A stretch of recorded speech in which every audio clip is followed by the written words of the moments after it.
ABC7 is very excited to be the official TV partner of the Exploratorium, San Francisco's historic hands-on museum.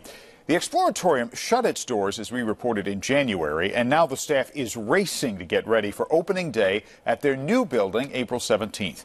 Over the next few weeks, ABC7 News will bring you exclusive access to the new Exploratorium, and tonight, what it takes to move a museum.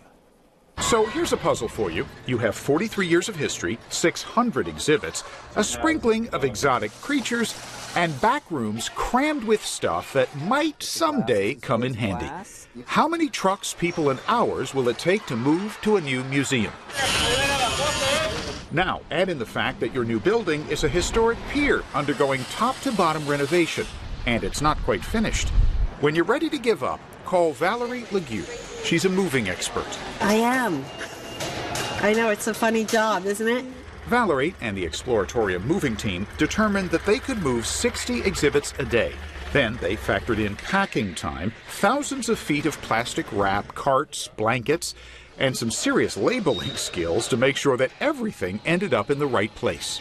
We choreographed the move of the exhibits to work with the phasing of the construction completion.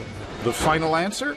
It took 9,000 man-hours and 200 truckloads to move the museum in 2 months. Mixed into all that were special challenges, including huge pieces of a 250-year-old tree and a giant wind harp that used to make music. When we built the harp, it was well above tree line, but over the last 20 years, the eucalyptus have done so well, they kind of grew up and started to block the wind. This is the roof access, a steep ladder not suitable for hauling down a harp. So they brought in a crane to do the job. It took a while to get the harp loose. I'm cutting into the nut now. All right, just mind my hands here.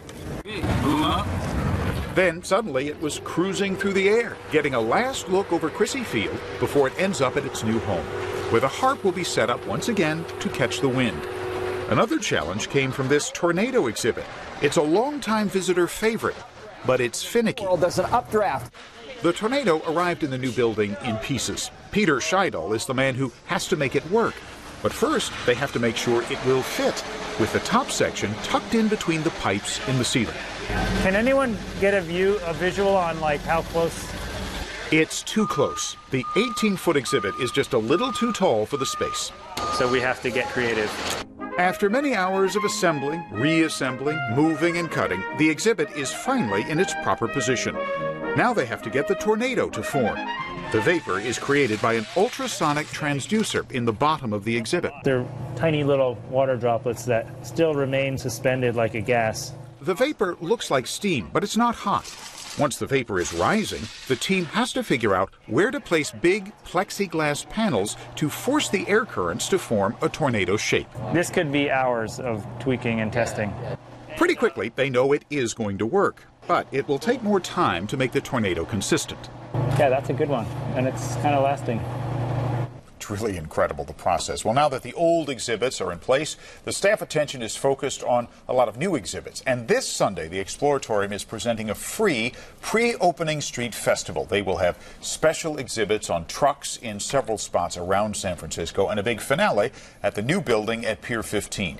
You can find a link at abc7news.com. Click on ABC7. And again, we are very proud to be the partner on this big move and the new Exploratorium. Very exciting. Yeah, I can't wait to check it out. It looks fantastic.